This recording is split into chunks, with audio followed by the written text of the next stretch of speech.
बख्शो फतेह प्रवान करो जी। वाहिगुरु जी का खालसा वाहिगुरु जी की फतेह। असी कोई भी कारज जो करते हैं कि उस कारज का असी निर्णय उदों करते हैं कि रिजल्ट की निकलिया। सतगुरु महाराज पातशाह जी की पावन बाणी दे आप जी ने अखंड पाठ कराए, सुने और कीते।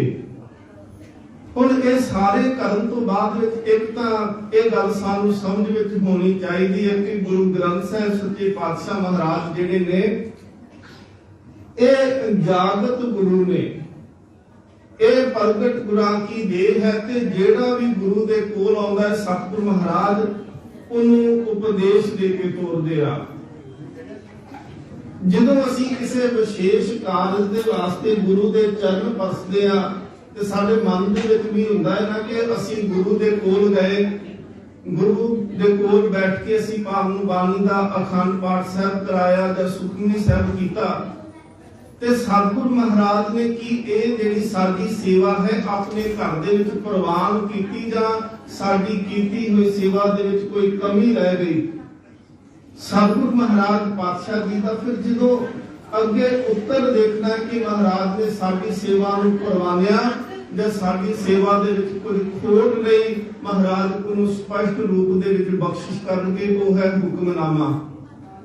ਅੱਜ ਸਤਿਗੁਰੂ ਮਹਾਰਾਜ ਜੀ ਦੀ ਬਾਣੀ ਦੀ ਸੰਪੂਰਨਤਾ ਹੋਈ ਤੇ ਧੰਨ ਸ੍ਰੀ ਗੁਰੂ ਅਰਜਨ ਦੇਵ ਮਹਾਰਾਜ ਜੋ ਬਾਣੀ ਕੇ ਬੋਹਤ ਨੇ ਤੇ ਸ਼ਹੀਦਾਂ ਦੇ ਸਰਤਾਜ ਨੇ।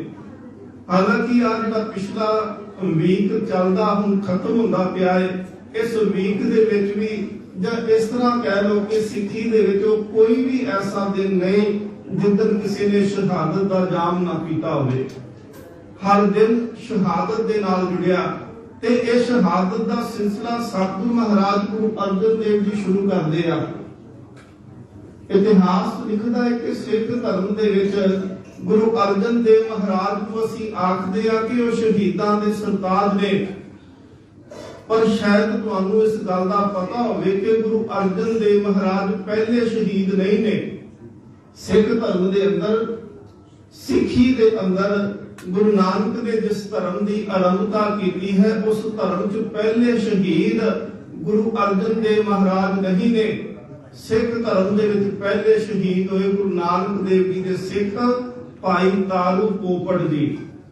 ਤੁਸੀਂ ਭਾਈ ਗੁਰਦਾਸ ਸਾਹਿਬ ਦੀ ਵਾਰਾਂ ਪੜ੍ਹੋ, ਉਹਨਾਂ ਵਾਰਾਂ ਦੇ ਵਿੱਚ ਭਾਈ ਤਾਰੂ ਪੋਪੜ ਦਾ ਜ਼ਿਕਰ ਕਰਦੇ ਨੇ। ਭਾਈ ਗੁਰਦਾਸ ਸਾਹਿਬ ਜੀ ਤਾਰੂ ਪੋਪੜ ਤਾਰਿਆ ਗੁਰਮੁਖ ਬਾਲ ਸੁਭਾਏ ਉਦਾਸੀ। ਬਿਲਕੁਲ ਛੋਟੀ ਜੀ ਉਮਰ ਹੈ, 12-13 ਸਾਲ ਦੀ, ਤੇ ਗੁਰੂ ਨਾਨਕ ਦੇਵ ਸੱਚੇ ਪਾਤਸ਼ਾਹ ਮਹਾਰਾਜ ਜੀ ਦੀ ਸੰਗਤ ਕੀਤੀ। ਗੁਰੂ ਨਾਨਕ ਦੇਵ ਮਹਾਰਾਜ ਜੀ ਦੀ ਸੰਗਤ ਕਰਦਿਆਂ ਸ਼ੁਭ ਗੁਣਾਂ ਦਾ ਅੰਦਰ ਜਿਹੜਾ ਸੀ ਉਹ ਪ੍ਰਕਾਸ਼ ਹੋ ਗਿਆ।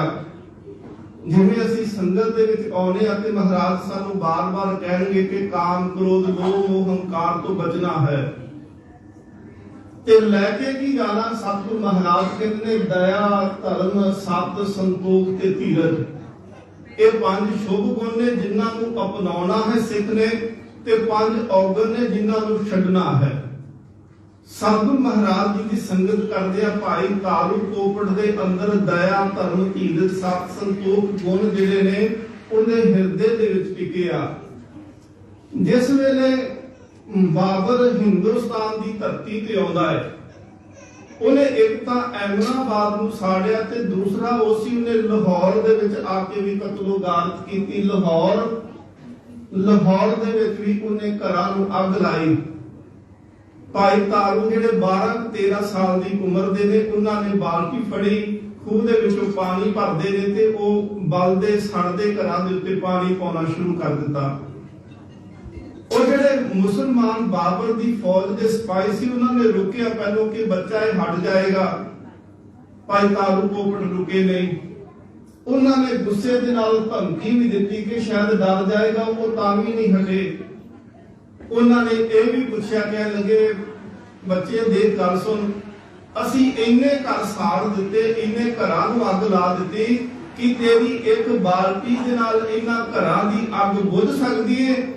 ਭਾਈ ਤਾਰੂ ਪੋਪੜ ਦਾ ਪੁੱਤਰ ਸੀ, ਕਹਿਣ ਲੱਗੇ ਮੇਰੀ ਇੱਕ ਬਾਲਟੀ ਦੇ ਨਾਲ ਅੱਗ ਬੁਝਣੀ ਜਾਂ ਨਹੀਂ ਮੈਨੂੰ ਇਸ ਗੱਲ ਦਾ ਨਹੀਂ ਪਤਾ, पर मैनू इन्ना पता है कि गुरु नानक दा सिख जिथे जुल्म हुंदा होवे, जिथे धक्का हुंदा होवे, कुछ कर ना सके भावें, पर जिन्नी जोगा है खड़ेगा जरूर उथे। फिर भाई तारू कोपट नूं उन्हां सिपाहियां ने पहलों ते घोड़े दे पिछे बन के धोया, फिर बलदे हुए घरां दे विच उहनूं सुट के ते शहीद कर दिता। सिख धर्म दे पहले शहीद होए ने भाई तारू कोपट जी। गुरु अर्जन देव महाराज नूं शहीदां दे सरताज इस करके आखदे आ क्योंकि गुरु अर्जन देव महाराज अगे दरवाजे जिंदगी दे एक नहीं चार खुले हुए सी। ਜਾਂ ਤਾਂ ਗੁਰੂ ਗ੍ਰੰਥ ਸਾਹਿਬ ਮਹਾਰਾਜ ਜੀ ਦੀ ਬਾਣੀ ਵਿੱਚ ਮੁਹੰਮਦ ਸਾਹਿਬ ਦੀ ਵਡਿਆਈ ਕਰ ਦਿਓ, ਜਾਂ 4 ਲੱਖ ਜੁਰਮਾਨਾ ਦੇ ਦਿਓ, ਜਾਂ ਕਰਾਮਾਤ ਦਿਖਾ ਦਿਓ ਤੇ ਜਾਂ ਮੁਸਲਮਾਨ ਬਣ ਜਾਓ। ਜ਼ਿੰਦਗੀ 4 ਵੱਖੋ ਵੱਖਰੇ ਤਰੀਕਿਆਂ ਨਾਲ ਬਚਾਈ ਜਾ ਸਕਦੀ ਆ। ਪਰ ਸ਼ਹੀਦ ਜਿਹੜਾ ਹੈ ਨਾ, ਸ਼ਹੀਦ ਦਾ ਰੁਤਬਾ ਇਹ ਹੁੰਦਾ ਹੈ ਕਿ ਉਹ ਸ਼ਹਾਦਤ ਦਾ ਜਾਮ ਜਿਹੜਾ ਹੈ ਉਹ ਜ਼ੁਲਮ ਦੇ ਸਾਹਮਣੇ ਖਲੋ ਕੇ ਪੀਂਦਾ ਹੈ। शहीद दे आखिरी अर्थ हुंदे ने कि आ जुल्म दे उत्ते अपने सिर दा ठीकरा पहलों फोड़दा है ते फिर जाके रब दे घर दे विच गवाही जाके दिंदा है कि मैं उन्हां दे विच खलोता सी जिन्हां सच दा साथ दिता, मैं उन्हां भीड़ दे विच नहीं गया जिहड़ी गुनहगार सी। शहादत शब्द जिहड़ा है ਇਹ ਗ੍ਰੀਕ ਭਾਸ਼ਾ ਦਾ ਇੱਕ ਸ਼ਬਦ ਸੀ ਜੀ, ਆਊਟ ਆਫ। ਜਦੋਂ ਹੀਰੋਡ ਰਾਜਾ ਹੋਇਆ, ਹੀਰੋਡ ਨੇ ਯਹੂਦੀਆਂ ਦੇ ਕਬੀਲੇ ਜਿਹੜੇ ਸਨ ਉਹਨਾਂ ਦੇ ਸਾਰੇ 2 ਸਾਲ ਤੋਂ ਲੈ ਕੇ ਤੇ 10 ਸਾਲ ਦੇ ਬੱਚਿਆਂ ਨੂੰ ਕਤਲ ਕੀਤਾ। ਗ੍ਰੀਕ ਲੋਕਾਂ ਨੇ ਉਸ ਦਿਨ ਪਹਿਲੇ ਦਿਨ ਆਖਿਆ ਸੀ ਕਹਿੰਦੇ ਜ਼ੁਲਮ ਹੋਇਆ। ਉੱਥੇ ਇੱਕ ਸ਼ਬਦ ਗ੍ਰੀਕ ਭਾਸ਼ਾ ਵਿੱਚ ਸ਼ੁਰੂ ਹੋਇਆ, ਆਊਟ ਆਫ, ਜਿਹੜਾ ਬਾਅਦ ਵਿੱਚ ਜਾ ਕੇ ਮਲਟਾਇਰ ਤੇ ਮਟਡਮ ਜਾ ਕੇ ਉਹਦੀ ਤੋਂ ਬਣਿਆ। ਸ਼ਹੀਦ ਸ਼ਬਦ ਜਿਹੜਾ ਹੈ ਉਹ ਕੁਰਾਨ ਦੇ ਵਿੱਚ ਵੀ ਵਰਤਿਆ ਗਿਆ। ਸ਼ਹੀਦ ਜਿਹੜਾ ਹੈ ਉਹ ਮੁਹੰਮਦ ਸਾਹਿਬ ਦੇ 2 ਦੰਦ ਜੰਗੇ ਕੋਹਦ ਦੇ ਵਿੱਚ ਟੁੱਟ ਜਾਂਦੇ ਨੇ ਤੇ ਵਾਰਿਸ ਸ਼ਾਹ ਮੁਹੰਮਦ ਸਾਹਿਬ ਦੇ 2 ਟੁੱਟੇ ਹੋਏ ਦੰਦਾਂ ਨੂੰ ਵੀ ਸ਼ਹੀਦ ਆਖਦਾ ਹੈ। ਵਾਰਿਸ ਹੀਰ ਦੇ ਵਿੱਚ ਲਿਖਦਾ ਹੈ ਕਿ ਵਾਰਿਸ ਲੱਭੀ ਤਾਂ ਦੰਦ ਸ਼ਹੀਦ ਹੋਏ, ਉਹ ਦੰਦਾਂ ਨੂੰ ਵੀ ਉਹਨਾਂ ਨੇ ਸ਼ਹੀਦ ਕਿਹਾ। ਇਸਲਾਮ ਧਰਮ ਦੇ ਵਿੱਚ हजरत अली दे पुत्र हजरत हुसैन ਜਿਹੜੇ ਸਨ ਉਹਨਾਂ ਦੀ ਮੌਤ ਨੂੰ ਬੜਾ ਵੱਡਾ ਕਰਕੇ ਸ਼ਹਾਦਤ ਦਾ ਰੁਤਬਾ ਕਿਹਾ ਗਿਆ ਤੇ ਇਹ ਵੀ ਕਿਹਾ ਗਿਆ ਕਿ ਕਤਲੇ ਹੁਸੈਨ ਦਰ ਅਸਲ ਮਰਦਰ ਯਜ਼ੀਦ था, इस्लाम जिंदा होता है हर करबला के बाहर। पर जो असल अर्थ शहादत ਦੇ ਸਨ, ਜੋ ਸਿੱਖ ਨੇ ਸ਼ਹਾਦਤ ਨੂੰ अर्थ ਦਿੱਤੇ ਕਿਸੇ ਦੂਸਰੇ ਧਰਮ ਨੇ ਨਹੀਂ ਦਿੱਤੇ। सतगुरु सच्चे पातशाह महाराज गुरु अर्जन देव महाराज जी की शहादत जिहड़ी सी वो लासानी सी। सतगुरु महाराज जी की शहादत दे अगे जिहड़े बाकी शहीदियां होईयां उस तो पहले समयां दे विच जां किसी दूसरे धर्म दे विच होईयां उन्हां दे अर्थ फिके पै गए। हिंदू धर्म दे अंदर शहीद शब्द नहीं वरतिया कदी गया, उत्थे कुर्बानी शब्द वरतिया जांदा सी, उत्थे बलि शब्द वरतिया जांदा सी। ਹੁਣ ਬਲੀ ਤੇ ਕੁਰਬਾਨੀ ਜਿਹੜੀ ਆ ਉਹ ਆਪਣੇ ਸੁੱਖ ਦੇ ਵਾਸਤੇ ਕਿਸੇ ਦੂਸਰੇ ਦੀ ਦਿੱਤੀ ਜਾਂਦੀ ਆ। ਪਰ ਸਤਿਗੁਰੂ ਮਹਾਰਾਜ ਨੇ ਇੱਕ ਐਸੀ ਨੀਂਹ ਰੱਖ ਦਿੱਤੀ, ਜਾਂ ਇਸ ਤਰ੍ਹਾਂ ਆਖ ਲਓ ਕਿ ਜਿਵੇਂ ਬਾਣੀ ਵਿੱਚ ਸਤਿਗੁਰੂ ਮਹਾਰਾਜ ਕਹਿੰਦੇ ਨਾ ਕਿ ਜੋ ਤੋ ਪ੍ਰੇਮ ਖੇਲਨ ਕਾ ਚਾਹੋ ਸਿਰ ਧਰ ਤਲੀ ਗਲੀ ਮੇਰੀ ਆਓ ਕਿ ਤੁਮਾਰਗ ਪੈਰ ਤਰੀਜੇ ਸਿਰ ਦੀਜੈ ਕਾਨ ਨਾ ਕੀਜੇ। ਹੁਣ ਮਹਾਰਾਜ ਸੱਚੇ ਪਾਤਸ਼ਾਹ ਆਖਦੇ ਨੇ ਕਿ ਐਵੇਂ ਦਾ ਤੇਰਾ ਜੀਵਨ ਹੋਵੇ ਕਿ ਜਿੱਦਣ ਪ੍ਰੇਮ ਦੀ ਖੇਡ ਖੇਡਣੀ ਹੋਵੇ ਉਦੋਂ ਦੇ ਸਿਰ ਵੀ ਦੇਣਾ ਪਵੇ ਤੇ ਤੇਰੇ ਪੈਰ ਪਿਛਾਂ ਨੂੰ ਨਾ ਜਾਣ, ਤੂੰ ਅੱਗੇ ਨੂੰ ਤੁਰ ਸਕੇ। ਔਰ ਇਹ ਸਤਿਗੁਰੂ ਮਹਾਰਾਜ ਨੇ ਸਿੱਖਾਂ ਦੇ ਉੱਤੇ ਇਹ ਲਾਗੂ ਹੋਵੇ ਇਸ ਤੋਂ ਪਹਿਲਾਂ ਮਹਾਰਾਜ ਜੀ ਨੇ ਆਪ ਇਸ ਚੀਜ਼ ਨੂੰ ਅਪਣਾਇਆ। ਜਿਵੇਂ ਇੱਕ ਕਾਮਲ ਉਸਤਾਦ ਜਿਹੜਾ ਹੁੰਦਾ ਹੈ ਨਾ, ਉਹ ਕੋਈ ਵੀ ਖੇਡ ਸਿਖਾਉਣੀ ਹੋਵੇ ਤੇ ਸਭ ਤੋਂ ਪਹਿਲਾਂ ਉਹ ਖੇਡ ਦਾ ਆਪ ਖਿਡਾਰੀ ਹੁੰਦਾ ਹੈ, ਫਿਰ ਦੂਸਰੇ ਨੂੰ ਕਹਿੰਦਾ ਕਿ ਇਹ ਖੇਡ ਜਿਹੜੀ ਹੈ ਇਸ ਤਰੀਕੇ ਨਾਲ ਖੇਡੀ ਦੀ ਆ।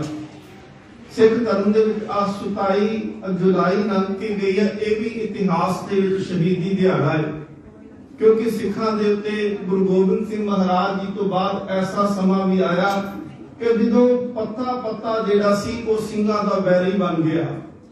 ਸਿੱਖਾਂ ਦੇ ਸਿਰਾਂ ਦੇ ਮੁੱਲ ਪੈਣੇ ਸ਼ੁਰੂ ਹੋਏ, ਇੱਥੋਂ ਤੱਕ ਕਿ ਸਿੱਖ ਬੀਬੀਆਂ ਦਾ ਸਿਰ ਵੱਢ ਲੈਣਾ, ਉਹਨਾਂ ਦੇ ਕੇਸ ਪਿੱਛੇ ਜਿਹੜੇ ਸੀ ਉਹਨੂੰ ਉੱਪਰ ਜੂੜਾ ਕਰ ਲੈਣਾ, ਤੇ ਕਹਿਣਾ ਕਿ ਆ ਸਿੱਖ ਨੌਜਵਾਨ ਦਾ ਸਿਰ ਹੈ ਤੇ ਇਹ ਅਜੇ ਅਨਦਾੜੀਆ ਹੈ। ਸਿੱਖਾਂ ਦੇ ਸਿਰਾਂ ਤੇ ਮੁੱਲ ਪਏ। ਇੱਥੋਂ ਤੱਕ ਮੁਸਲਮਾਨ ਕੌਮ ਸੋਚਦੀ ਸੀ, ਜ਼ਾਲਮ ਇੱਥੋਂ ਤੱਕ ਸੋਚਦੇ ਸੀ ਕਿ ਅਸੀਂ ਸਿੱਖਾਂ ਦੇ ਘਰ ਘਾਟ ਖਤਮ ਕਰ ਦਿੱਤੇ, ਉਹਨਾਂ ਦੇ ਘਰ ਦੇ ਵਿੱਚ ਨਾਮੋ ਨਿਸ਼ਾਨ ਨਹੀਂ ਰਿਹਾ। ਬਾਬਾ ਬੰਦਾ ਸਿੰਘ ਬਹਾਦਰ ਜਦੋਂ ਉਹਨਾਂ ਨੂੰ ਗੁਰਦਾਸ ਨੰਗਲ ਦੀ ਗੜੀ ਦੇ ਵਿੱਚੋਂ ਗ੍ਰਿਫਤਾਰ ਕੀਤਾ ਗਿਆ ਤੇ ਉਸ ਵੇਲੇ 740 ਸਿੰਘ ਉਹਨਾਂ ਦੇ ਨਾਲ ਜਿਉਂਦੇ ਖੜੇ ਗਏ। 700 ਗੱਡਾ ਜਿਹੜਾ ਸੀ ਸਿਰਾਂ ਦਾ ਭਰ ਕੇ ਖੜਿਆ ਗਿਆ। ਬਾਬਾ ਬੰਦਾ ਸਿੰਘ ਬਹਾਦਰ ਤੇ ਉਹਨਾਂ ਦੇ ਜਿਹੜੇ ਸਾਹਮਣੇ ਸਿੱਖ ਸ਼ਹੀਦ ਜਿਨ੍ਹਾਂ ਨੂੰ ਕੀਤਾ ਗਿਆ, ਉਹਨਾਂ ਦੇ ਕੇਸ ਖਿਲਰੇ ਹੋਏ ਸੀ ਤੇ ਨੇਜਿਆਂ ਦੇ ਉੱਤੇ ਉਹਨਾਂ ਦੇ ਸਿਰ ਟੰਗੇ ਸੀ ਤੇ ਸਭ ਤੋਂ ਪਿੱਛੇ ਇੱਕ ਉੱਚੇ ਬਾਂਸ ਦੇ ਉੱਤੇ ਬਿੱਲੀ ਮਾਰ ਕੇ ਟੰਗੀ ਹੋਈ ਸੀ। ਉਹਦੇ ਪਿੱਛੇ ਵੀ ਇੱਕ ਕਾਰਨ ਸੀ। ਫਰਕਸ਼ੀਅਰ ਇਹ ਦੱਸਣਾ ਚਾਹੁੰਦਾ ਸੀ ਕਿ ਸਿੱਖ ਕੀ, ਅਸੀਂ ਤੇ ਸਿੱਖਾਂ ਦੇ ਘਰ 'ਚ ਬਿੱਲੀਆਂ ਵੀ ਖਤਮ ਕਰ ਦਿੱਤੀਆਂ। ਉਹ ਜਦੋਂ ਸਮਾਂ ਆਇਆ, ਪੰਜਾਬ ਦੀ ਧਰਤੀ ਦੇ ਉੱਤੇ ਜ਼ਕਰੀਆ ਖਾਨ ਜਿਹੜਾ ਹੈ ਉਹਨੇ ਅੱਤ ਦਾ ਜ਼ੁਲਮ ਕੀਤਾ। ਬਹੁਤ ਸਾਰੇ ਸ਼ਹੀਦ ਸਿੰਘ ਹੋਏ ਜਿਨ੍ਹਾਂ ਦੀ ਕੁਰਬਾਨੀ ਜਿਹੜੀ ਸੀ ਉਹ ਲਾਸਾਨੀ ਤੇ ਭੁਲਾਈ ਨਹੀਂ ਜਾ ਸਕਦੀ। ਇਸ ਸਮੇਂ ਦੇ ਵਿੱਚ ਪੰਜਾਬ ਦੀ ਧਰਤੀ ਦੇ ਉੱਤੇ ਇਹ ਗੱਲ ਹਰ ਪਾਸੇ ਪ੍ਰਚਲਿਤ ਸੀ ਕਿ ਸਿੱਖ ਖਤਮ ਹੋ ਚੁੱਕੇ ਆ।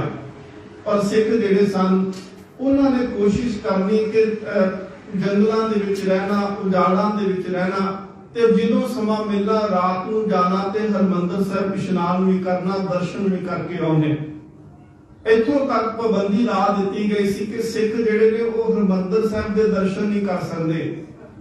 ਪਰ ਸੱਚੇ ਪਾਤਸ਼ਾਹ ਮਹਾਰਾਜ ਉਹਨਾਂ ਨੇ ਸਿੱਖੀ ਦੇ ਅੰਦਰ ਇਹ ਜਜ਼ਬਾ ਪੈਦਾ ਕਰ ਦਿੱਤਾ ਕਿ ਸਿੱਖ ਕਿਤੇ ਵੀ ਹੋਵੇ, ਉਹ ਸਿੱਖ ਜਿਹੜਾ ਹੈ ਉਹ ਆਪਣੇ ਗੁਰੂ ਅਸਥਾਨ ਜਾਂ ਗੁਰੂ ਸ਼ਬਦ ਤੋਂ ਕਦੇ ਵੀ ਦੂਰ ਨਹੀਂ ਹੋ ਸਕਦਾ।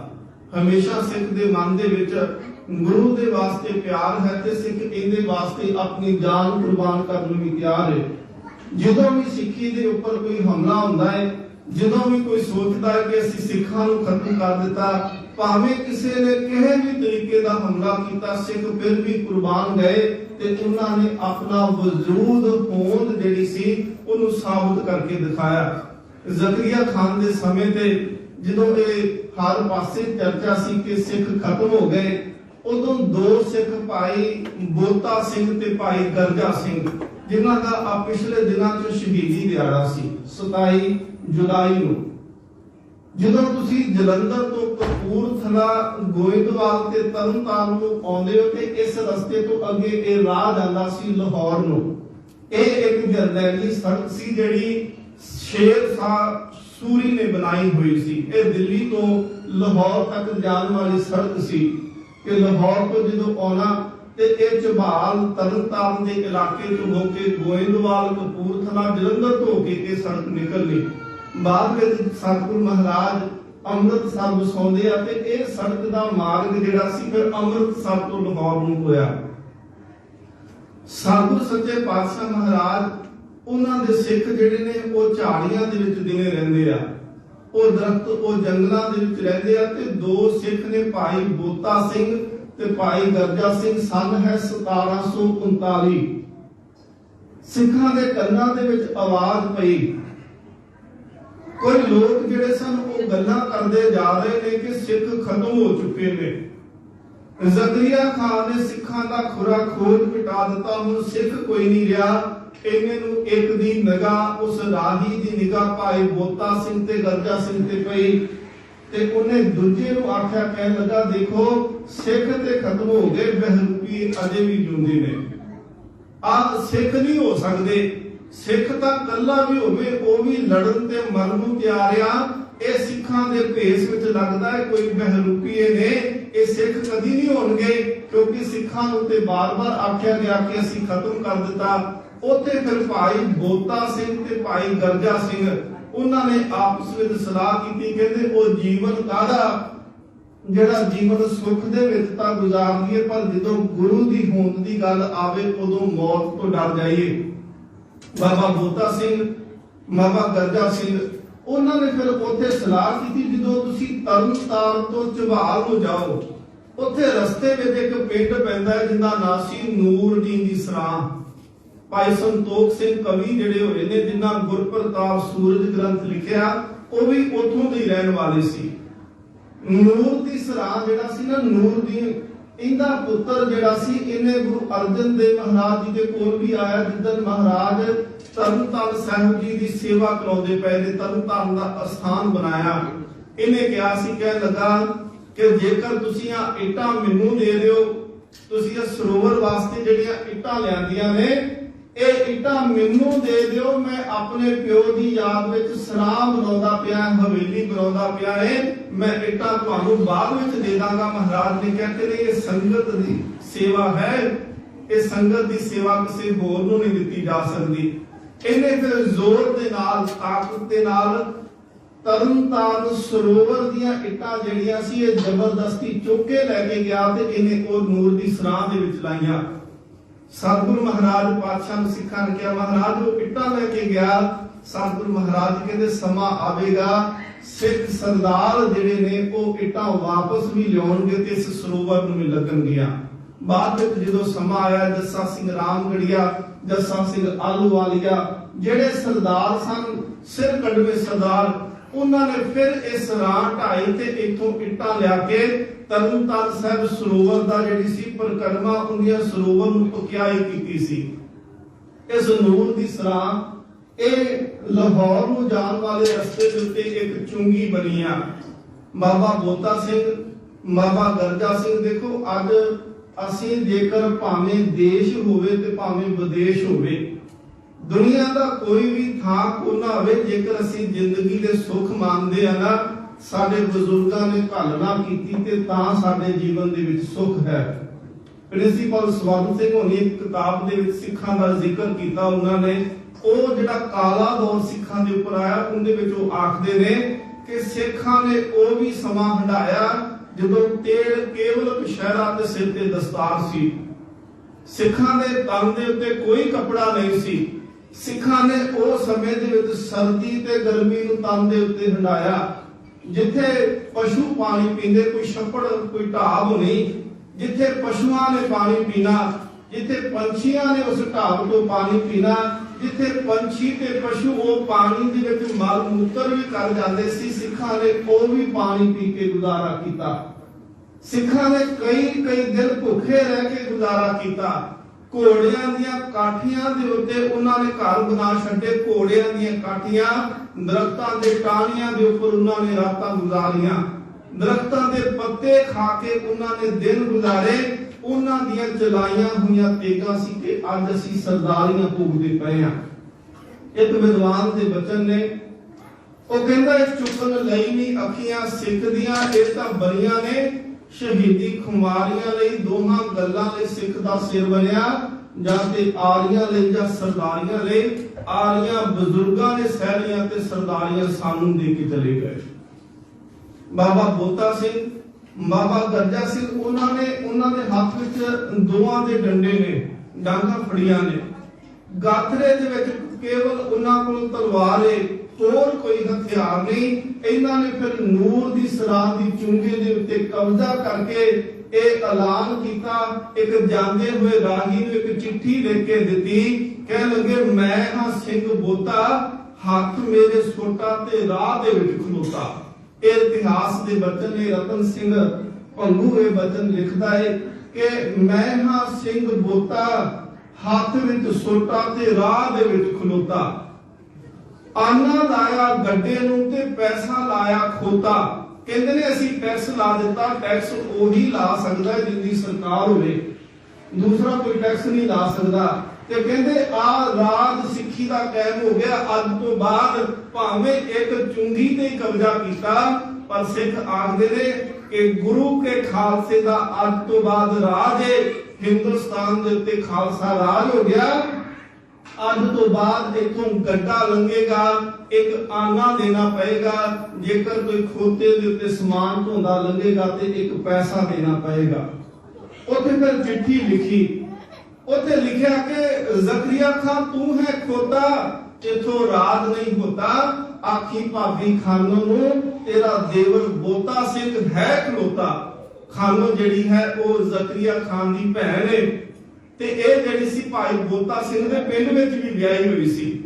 ਤੇ ਜਦੋਂ ਇਹ ਚਿੱਠੀ ਲਿਖ ਕੇ ਭਾਈ ਬੋਤਾ ਸਿੰਘ ਭਾਈ ਗਰਜਾ ਸਿੰਘ ਨੇ ਭੇਜੀ, ਇਹ ਚਿੱਠੀ ਦਾ ਮਤਲਬ ਸੀ ਕਿ ਹਕੂਮਤ ਨੂੰ ਲਲਕਾਰਨਾ ਕਿ ਆ ਦੇਖੋ ਗੁਰੂ ਕਾ ਖਾਲਸਾ ਮਰਿਆ ਕਦੀ ਨਹੀਂ, ਨਾ ਹੀ ਖਾਲਸੇ ਨੂੰ ਕੋਈ ਮਾਰ ਸਕਦਾ।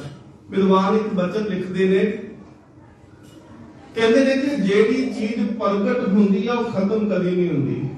ਜਿਹੜੀ ਚੀਜ਼ ਪ੍ਰਗਟ ਕੀਤੀ ਜਾਂਦੀ, ਪ੍ਰਗਟ ਉਹ ਚੀਜ਼ ਹੁੰਦੀ ਆ ਜਿਹੜੀ ਪਹਿਲੋਂ ਤੋਂ ਮੌਜੂਦ ਹੋਵੇ, ਸਿਰਫ ਉਹਨੂੰ ਬਾਹਰ ਲਿਆਂਦਾ ਗਿਆ ਹੋਵੇ। ਗੁਰੂ ਗੋਬਿੰਦ ਸਿੰਘ ਮਹਾਰਾਜ ਪਾਤਸ਼ਾਹ ਜੀ ਨੇ ਖਾਲਸੇ ਨੂੰ ਪ੍ਰਗਟ ਕੀਤਾ ਹੈ। ਪ੍ਰਗਟਿਓ ਖਾਲਸਾ ਪਰਮਾਤਮ ਕੀ ਮੌਜ।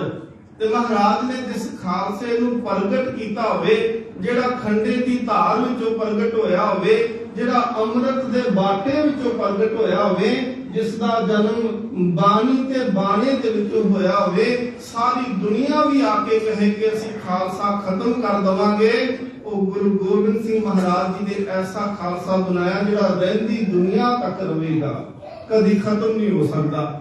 ਗੁਰੂ ਗ੍ਰੰਥ ਸਾਹਿਬ ਮਹਾਰਾਜ ਨੂੰ ਅਸੀਂ ਆਖਦੇ ਪ੍ਰਗਟ ਗੁਰਾਂ ਕੀ ਦੇ। ਸੱਚੇ ਪਾਤਸ਼ਾਹ ਮਹਾਰਾਜ ਕਹਿੰਦੇ ਨਾ ਤੇ ਸ਼ਬਦ ਨੇ ਮਰਨਾ, ਨਾ ਕਦੀ ਖਾਲਸੇ ਨੇ ਖਤਮ ਹੋਣਾ। ਬਾਬਾ ਬੋਤਾ ਸਿੰਘ, ਬਾਬਾ ਗਰਜਾ ਸਿੰਘ ਨੇ ਉਹ ਚਿੱਠੀ ਲਿਖੀ ਤੇ ਜ਼ਕਰੀਆ ਖਾਨ ਨੂੰ ਲਲਕਾਰਿਆ। ਉੱਥੇ ਉਹਨੇ ਜਦੋਂ ਪੜਿਆ ਕਿ ਮੇਰੀ ਭੈਣ ਨੂੰ ਉਹ ਲਿਖ ਕੇ ਭੇਜ ਦਿੱਤਾ ਕਿ ਆਖੀ ਖਾਨੋਂ ਨੂੰ, ਭਾਬੀ ਖਾਨੋਂ ਨੂੰ। ਉਹਨੇ 200 ਜਿਹੜੇ ਸਿਪਾਹੀਆਂ ਦਾ ਜਥਾ ਸੀ ਉਹ ਨੂਰ ਦੀ ਸਰਾਂ ਵਿਖੇ ਭੇਜ ਦਿੱਤਾ। ਇਹਨਾਂ ਨੂੰ ਹੁਕਮ ਕਰ ਦਿੱਤਾ ਕਿ ਇਹ ਦੋਵੇਂ ਜਿਹੜੇ ਚਿੱਠੀ ਲਿਖਦੇ ਪਏ ਨੇ, ਬੋਤਾ ਸਿੰਘ ਤੇ ਗਰਜਾ ਸਿੰਘ, ਇਹਨਾਂ ਦੀਆਂ ਮੁਸ਼ਕਾਂ ਬੰਨ ਕੇ ਬੰਦੀ ਬਣਾ ਕਰਕੇ ਮੇਰੇ ਸਾਹਮਣੇ ਪੇਸ਼ ਕਰੋ। ਜਦੋਂ ਫੌਜ ਚੜ ਕੇ ਆਈ, ਫੌਜ ਨੇ ਆ ਕੇ ਘੇਰਾ ਪਾਇਆ। ਇਹਨਾਂ ਬਾਬਾ ਬੋਤਾ ਸਿੰਘ ਤੇ ਬਾਬਾ ਗਰਜਾ ਸਿੰਘ ਜਿਹੜੇ ਸਨ, ਇਹਨਾਂ ਨੇ ਇੱਕ ਦੂਜੇ ਨੂੰ ਜ਼ਕਾਰੇ ਦੇ ਨਾਲ ਹੌਸਲਾ ਦਿੰਦਿਆਂ ਕਿਹਾ ਕਿ ਫੌਜ ਆ ਗਈ, ਚਲੋ ਤਿਆਰ ਬਰ ਤਿਆਰ ਹੋ ਜਾਓ, ਇਹਦਾ ਮੁਕਾਬਲਾ ਕਰਨਾ ਹੈ।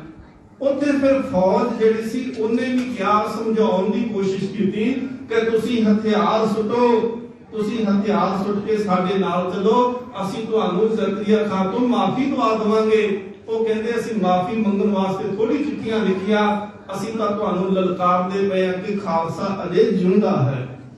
ਮਹਾਰਾਜ ਸੱਚੇ ਪਾਤਸ਼ਾਹ ਜੀ ਦਾ ਖਾਲਸਾ ਖਤਮ ਨਹੀਂ ਹੋਇਆ। ਉਹਨਾਂ ਨੇ ਕਿਹਾ ਕਿ ਤੁਸੀਂ ਦੋ ਕੀ ਕਰੋਗੇ? ਅਸੀਂ 200 ਸਿਪਾਹੀ, ਕਹਿੰਦੇ ਅਸੀਂ 2 ਤੇ ਤੁਸੀਂ 4 ਭੇਜ ਕੇ ਦੇਖੋ, ਅਸੀਂ ਤਲਵਾਰ ਨਹੀਂ ਕੱਢਾਂਗੇ, ਕੇਵਲ ਡੰਡੇ ਦੇ ਨਾਲ ਲੜਾਂਗੇ। ਬਾਬਾ ਬੋਤਾ ਸਿੰਘ ਤੇ ਬਾਬਾ ਗਰਜਾ ਸਿੰਘ, ਉਹਨਾਂ ਨੇ ਪਿੱਠ ਤੇ ਪਿੱਠ ਵਾਲੇ ਪਾਸੇ ਦੋਨੋਂ ਪਿੱਠ ਕਰ ਲਈ ਇੱਕ ਦੂਜੇ ਵੱਲੇ। ਉਹ 4 ਸਿਪਾਹੀ ਆਏ ਤੇ ਉਹਨਾਂ ਮਿੰਟ ਦੇ ਵਿੱਚ ਝਟਕਾ ਕੇ ਤੇ ਉਹ ਸੁੱਟ ਦਿੱਤੇ। ਉਹਨਾਂ ਨੇ 4 ਤੋਂ ਬਾਅਦ ਵਿੱਚ 8 ਭੇਜੇ, ਉਹਨਾਂ ਨੇ ਫਿਰ 8 ਵੀ ਝਟਕਾ ਦਿੱਤੇ। ਉਹਨਾਂ ਨੇ ਫਿਰ ਇਕੱਠਾ ਹਮਲਾ ਕੀਤਾ ਤੇ ਭਾਈ ਬੋਤਾ ਸਿੰਘ ਤੇ ਬਾਬਾ ਗਰਜਾ ਸਿੰਘ ਜਿਹੜੇ ਸਨ ਉਹ ਉਹਨਾਂ ਦੇ ਨਾਲ ਉਸ ਡੰਡੇ ਦੇ ਨਾਲ ਲੜੇ। ਇੱਥੋਂ ਤੱਕ ਕਿ ਜਿਹੜੇ ਮੁਗਲ ਸਨ ਉਹ ਘੋੜਿਆਂ ਦੇ ਉੱਤੇ ਸਵਾਰ ਨੇ ਤੇ ਉਹ ਘੋੜਿਆਂ ਦੀਆਂ ਫੇਟ ਮਾਰਨਾ ਚਾਹੁੰਦੇ ਨੇ ਕਿ ਡਿੱਗ ਪੈਣਗੇ ਥੱਲੇ, ਪਰ ਇਹ ਡੰਡਾ ਮਾਰਦੇ ਨੇ ਘੋੜੇ ਦੀਆਂ ਲੱਤਾਂ ਤੇ, ਘੋੜਾ ਡਿੱਗਦਾ ਤੇ ਜਦੋਂ ਉੱਪਰਲਾ ਸਵਾਰ ਡਿੱਗਦਾ ਏ ਉਹਦੇ ਸਿਰ ਦੇ ਉੱਤੇ ਇੰਨੀ ਜ਼ੋਰ ਦਾ ਵਾਰ ਕਰਦੇ ਕਿ ਨਾਲ ਹੀ ਉਹ ਖਤਮ ਹੋ ਜਾਂਦਾ ਹੈ। ਉਹਨਾਂ ਨੇ ਗੋਲੀਆਂ ਚਲਾਈਆਂ। ਬਾਬਾ ਬੋਤਾ ਸਿੰਘ ਗਰਜਾ ਸਿੰਘ ਉਹ ਸੱਜੀ ਬਾਹ ਦੇ ਉੱਤੇ ਗੋਲੀਆਂ ਲੱਗਦੀਆਂ ਨੇ ਤੇ ਡੰਡਾ ਜਿਹੜਾ ਸੀ ਉਹ ਖੱਬੇ ਹੱਥ ਵਿੱਚ ਫੜ ਕੇ ਲੜੇ। ਜੇਕਰ ਉਹਨਾਂ ਦੀਆਂ ਲੱਤਾਂ ਦੇ ਵਿੱਚ ਗੋਲੀਆਂ ਲੱਗ ਗਈਆਂ, ਬਾਬਾ ਬੋਤਾ ਸਿੰਘ ਤੇ ਬਾਬਾ ਗਰਜਾ ਸਿੰਘ ਇੱਕ ਲੱਤ ਦੇ ਉੱਤੇ ਖੜੇ ਹੋ ਕੇ ਲੜੇ, ਪਰ ਜਿੰਨੀ ਦੇਰ ਤੱਕ ਸਰੀਰ ਦੇ ਵਿੱਚ ਸਾਹ ਸੀ ਉਨੀ ਦੇਰ ਤੱਕ ਮੁਗਲਾਂ ਦੇ ਨਾਲ, ਫੌਜ ਦੇ ਨਾਲ ਉਹਨਾਂ ਨੇ ਜਾਨ ਜਿਹੜੀ ਸੀ ਹਥੇਲੀ ਤੇ ਰੱਖ ਕਰਕੇ ਸ਼ਹਾਦਤ ਦੇ ਜਾਮ ਪੀਣ ਤੱਕ ਉਹਨਾਂ ਨੇ ਲੜਾਈ ਕੀਤੀ। ਤੇ ਸਨ 1739 ਨੂੰ 27 ਜੁਲਾਈ ਵਾਲੇ ਦਿਨ ਫਿਰ ਬਾਬਾ ਬੋਤਾ ਸਿੰਘ ਤੇ ਬਾਬਾ ਗਰਜਾ ਸਿੰਘ ਦੀ ਸ਼ਹਾਦਤ ਹੁੰਦੀ ਆ। ਦੂਸਰਾ, ਜਦੋਂ ਸ਼ਹਾਦਤ ਦਾ ਸਿਲਸਿਲਾ ਚੱਲਦਾ ਹੈ ਕਿ ਕੋਈ ਵੀ ਸ਼ਹੀਦ ਹੋਇਆ ਸਿੱਖ ਧਰਮ ਦੇ ਅੰਦਰ, ਭਾਵੇਂ ਉਹਨੇ ਧਰਮ ਦੇ ਵਾਸਤੇ ਕੁਰਬਾਨੀ ਕੀਤੀ, ਭਾਵੇਂ ਉਹ ਗੁਰੂ ਦੇ ਵਾਸਤੇ ਸ਼ਹੀਦ ਹੋਇਆ, ਭਾਵੇਂ ਉਹ ਦੇਸ਼ ਦੇ ਵਾਸਤੇ ਸ਼ਹੀਦ ਹੋਇਆ, ਉਹਨਾਂ ਦੀ ਕੁਰਬਾਨੀ ਨੂੰ ਅੱਖਾਂ ਤੋਂ ਪਰੋਖੇ ਨਹੀਂ ਕੀਤਾ ਜਾ ਸਕਦਾ। ਜਿਵੇਂ ਕਹਿ ਕੇ ਗਏ, ਸਟੇਜ ਦੇ ਉੱਪਰ ਬੋਲ ਕੇ ਗਏ ਕਿ ਅੱਜ ਜਿਹੜਾ ਦਿਨ ਹੈ 31 ਜੁਲਾਈ ਦਾ, 31 ਜੁਲਾਈ ਸਨ 1940 ਨੂੰ ਸਰਦਾਰ ਊਧਮ ਸਿੰਘ ਜਿਹੜੇ ਸਨ ਉਹਨਾਂ ਨੂੰ ਅੱਜ ਦੇ ਦਿਨ ਫਾਂਸੀ ਦੇ ਕੇ ਸ਼ਹੀਦ ਕੀਤਾ ਗਿਆ। ਸਿੱਖਾਂ ਦੇ ਵਿੱਚ ਵਿਸਾਖੀ ਜਿਹੜੀ ਹੈ ਉਹ ਧੰਨ ਗੁਰੂ ਅਮਰਦਾਸ ਮਹਾਰਾਜ ਤੋਂ ਮਨਾਉਣੀ ਸ਼ੁਰੂ ਹੋਈ। भाई पारो जी ने बेनती की सी कि विसाखी कोई दिन दो महाराज, जेडे सिख इकट्ठे हो जाया करन। महाराज ने 2 दिन पक्के बन दिते, पहला विसाखी ते दूतिया दिवाली। गुरु किसी भी शरीर में होवे विसाखी मनाई जाती है। धन गुरु अमरदास महाराज जी के समय गोइंदवाल, धन गुरु रामदास जी के समय ते अमृतसर, धन गुरु अर्जन देव महाराज जी के समय ते करतारपुर जिहड़ा जलंधर दे कोल है, धन गुरु हरगोबिंद साहब महाराज जी के समय ते कीरतपुर साहब, धन गुरु तेग बहादुर महाराज जी के समय ते वख-वख थावां ते जिवें भेवे दे विच भी मनाई गई। फिर सतगुरु गुरु गोबिंद सिंह महाराज ने ते विसाखी वाले दिन पंथ साध के ते आनंदपुर साहब की विसाखी साडी झोली विच पा दित्ती। विसाखी का विशेष तिहारा सन 1919 की विसाखी ते जलियांवाला बाग। तुहाडे विच बहुतिआं ने इस अस्थान नूं देखिआ होवेगा। उस अस्थान दे उपर जदों साडे देश दे विच हिंदुस्तान की धरती उत्ते पहलों अंग्रेज राज करदे आ ते 100 साल बाद पंजाब की धरती दे उत्ते महाराजा रणजीत सिंह जी जदों चढ़ाई कर गए ते परिवार साडा इतिहास जिहड़ा सी, एक विद्वान कहता है कि महाराजा रणजीत सिंह तू कला चिखा दे विच नहीं सी सड़िया, पंजाबियों की कौम जिहड़ी सी उन्हां दी तकदीर भी उस चिखा विच सड़ गई सी। बाबा धन गुरु ग्रंथ साहिब महाराज जी की हाजूरी में सिख दीवान सजाउंदे ने, विसाखी ते अमृतसर की धरती ते पहुंचते ने। उधरों सिख जिहड़े सी उन्हां ने एक सियासी कॉन्फ्रेंस करदियां होया जलियांवाले बाग दे विच जिहड़ा सी वो इकट्ठ कीता। हर पासे इनकलाब जिंदाबाद दे नारे लगदे पए ने, हर पासेओं आवाज आउंदी पई आ कि इस देश नूं जिहड़ा है अंग्रेज छड्ड के चले जाण। उस समय जिहड़ा सी माइकल जनरल अडवायर उन्हें फौज लियांदी, 90 सिपाही उनदे नाल ने, 2 तोपा उनदे कोल ने ते जिहड़ा दक्षिणी दरवाजा है उस पासेओं उच्ची थां ते जाके उन्हें फौज खिलार लई आ। इतिहासकार लिखते ने कि साढ़े 10 मिनट लगे ने, साढ़े 10 मिनटां दे विच 1650 गोली चलाई उन्हें। 1650 गोली चलाउण दे नाल 700 ते 39 जिहड़े सिख परिवार सन उन्हां दी उत्थे शहादत होई आ। 1500 तो ज्यादा जिहड़े सन सिख उत्थे जिहड़े उत्थे लोक मौजूद सी वो जख्मी होए, जिन्हां चों बाद विच कईयां दी मौत हो गई। जदों गोलियां चलनियां शुरू होईयां जिंदगी बचाउण दे वास्ते उत्थे अज भी वो शहीदी खूह मौजूद आ। जदों भी तुसीं अमृतसर जाओ ते उत्थे जरूर जाके देखो, ये साडा धरोहर आ। सानू इत्थों पता लगदा है कि साडे नाल की कुछ होया ते किवें असीं सरदारियां ते असीं ये कुछ सुख नूं मानिया। उस वेले फिर कईयां ने उस खूह दे विच भी छालां मारियां। जदों ये सारा साका वापरदा है अप्रैल विसाखी वाला दिन सन 1919। इस तो बाद विच जनरल माइकल अडवायर ने एक ऐलान कीता सी कि लाशां ते तुसीं पछाण के ले जा सकदे हो पर जुलूस कोई नहीं कढन देना, पिट स्यापा कोई नहीं करन देना, कोई तकरीर नहीं करन देनी, इत्थों तक क्या कि किसी नूं रोण तक नहीं देना। उदों फिर जिहड़ा सी लोक मावां रोंदियां ने जिन्हां दे पुत्तां ने शहीदी दा जाम पीता, बच्चे वो रोंदे पए ने जिन्हां दियां मावां उत्थे अडवायर दियां गोलियां दा निशाना हो गया। उत्थे परिवार जिहड़े सन कईयां दे पूरे परिवार जिहड़े सन वो गोलियां दा निशाना हो चुके सी। उस वेले फिर जिहड़ा सेंट्रल यतीम खाना है, इस यतीम खाने दे कुछ विद्यार्थी जिन्हां विच सरदार ऊधम सिंह ने, इन्हां नूं उत्थे लिआंदा गया ते इन्हां सारियां लाशां दा जिहड़ा सी संस्कार इन्हां ने कीता। ते उस वेले सरदार ऊधम सिंह जिन्हां दा जन्म जिहड़ा है 1899 नूं होया है सुनाम संगरूर दे इलाके विच। माता 2 साल दी उम्र च नारायण कौर चढ़ाई कर गई, पिता टहर सिंह 5 साल दी उम्र च चढ़ाई कर गए। अनाथ सन ते सेंट्रल यतीम खाने दे विच इन्हां नूं लिया के भर्ती करा दिता। पर जदों साके नूं अखीं देखिया, अखीं देख के इस साखे नूं मन दे विच जिहड़ा सी जिवें मन खून दे अथरू रोया होवे, हरमंदर साहिब वाले पासे मुंह करके उस दिन प्रण कीता कि जिन्ने ये सारा कुछ कारा कीता मैं इहदे तो बदला जरूर लवांगा। एक बचन मैनूं याद आउंदे ने जफरनामे दे, गुरु गोबिंद सिंह सच्चे पातशाह महाराज जो चमकौर की गढ़ी छड़ चुके ने, महाराज पातशाह दीने कांगड़ पहुंचे ते महाराज ने उत्थे जफरनामा लिखिया। गुरु गोबिंद सिंह महाराज लिखते हैं कि हाँ शुद्ध चु बचगा कुश्ते चार के बाकी विवादस्त पेचीदा मार। वो कहते की होया मेरे चार पुत्र मार के तू सोचता तू जित लिया। तो गुरु गोबिंद सिंह ने हरा दिता मेरा खालसा मेरा सिख जिंदा है, तू किते भी चले जाए ये जुल्म के खिलाफ खड़ा होएगा ते ये बदला जरूर लवेगा। सिख जेकर कोई प्राण करता है ना वो जरूर उस सिद्धांत के उत्ते पूरा उतरदा है। हुण देखो साका वापरिया है 1919 दे विच ते मार्च दा महीना आ गया ते सन है 1940 21 साल। देखो परिवार का कोई जी शहीद नहीं होया उत्थे उधम सिंह दा ना मां शहीद होई ना पिता होया ना कोई रिश्तेदार होया, पर जेड़ा जुल्म सिखां दे उत्ते होया ओ साके नूं उस जुल्म नूं 21 साल अपने मन दे विच रखिया कि किदों मौका आवे ते मैं इसका बदला लै सकां। इत्थों तक कई विद्वान लिखते ने कि माइकल अडवायर दे घर रसोईए दी नौकरी भी कीती इन्होंने सरदार उधम सिंह ने। हुण किसे ने पुछया कह लगे जदों तू नौकरी करदा सी जदों फड़े गए तू ते उदों इहनूं मार सकदा सी, तू ते जहर भी दे के मार दिंदा ते उत्ते शक कोई नहीं सी होना, तू इहनूं गोली भी उत्थे मार दिंदा तां भी तू फड़िया नहीं सी जाना, तू इहनूं ए सारी कॉन्फ्रेंस दे विच क्यों मारिया। कहते मैं दसना चाहता सी जदों वो तकरीर करदा पिया है एक भाषण जिहड़ा है वो दिंदा पिया है उहदे विच उत्थे गल चली कि सिख जिहड़े ने हिंदुस्तानी जिहड़े ने वो आजादी की मंग करते पे ने, उन्हां नूं की आजादी दे देनी चाहिए है।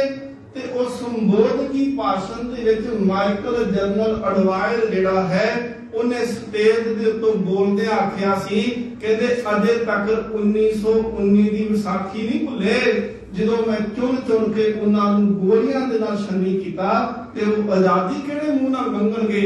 उत्थे फिर जिहड़ा सी राम मुहम्मद सिंह सरदार उधम सिंह उन्हां ने अपनी पिस्तौल दे नाल 3 गोलियां मारियां और ढेरी होके थले डिग पिया ते सारियां ने पूछया कह लगे मारिया क्यों। कहंदा बस मैं यही दसना चाहता सी कि इन्हें उस दिन मारा कीता अज असीं उसका बदला इहदे तो लिया है, किसी होर दे उपर गोली नहीं चलाई। फिर 13 मार्च को गिरफ्तार किया गया जिहड़ा सी केस उपर चलाया गया ते 31 जुलाई सन 1940 ਨੂੰ ਉਹਨਾਂ ਨੂੰ फांसी दे के सरदार उधम सिंह ਨੂੰ शहीद किया गया। सो सतगुरु महाराज जी का एक प्यारा इन्हें शहादत का जाम पीता ते 34 साल बाद जो इंदिरा गांधी हिंदुस्तान की जिहड़ी सी वो प्राइम मिनिस्टर बने उदों जिहड़ियां सी इन्हां दीयां अस्थियां इंग्लैंड तो हिंदुस्तान की धरती ते गईयां ते सिखां ने उन्हां नूं जल प्रवाह किया। सो सतगुरु सच्चे पातशाह महाराज जी ने ये सिखां दे अंदर जज्बा भर दिता है और महाराज कहते हैं कि ये सिखां दे विच खून दे विच आ कि जदों भी जुल्म किते हुंदा होवे सिख उन्हों बर्दाश्त नहीं करते, सिख उनके वास्ते जुल्म के सामने अड़ जरूर खलोंदे ने। भावें जुल्म करने वाला कोई भी होवे किसी भी गिनती दे विच होवे सिख अपना फर्ज समझदे होया वो जुल्म के अगे खड़े हो जाते हैं। अज सच्चे पातशाह सतगुरु महाराज गुरु ग्रंथ साहिब जी ने जो कृपा की परिवार ने महाराज जी के चरण परसे ने ते चरण परस के सतगुरु महाराज जी का अखंड पाठ साहिब जो कराया ते सतगुरु महाराज जी ने जो हुक्मनामा बख्शिश किया वो हुक्मनामा जिहड़ा है सोरठ राग दे अंदर धन गुरु ग्रंथ साहिब महाराज जी के पावन पवित्र अंग 526 के ऊपर सुभायमान है। सतगुरु सच्चे पातशाह महाराज इस पावन अज दे जिहड़ा हुक्मनामा बख्शिश किया इहदे विच बचन कहे शुरुआत दे विच महाराज जी ने सरलेख दिता ते घर दी भी गल कीती।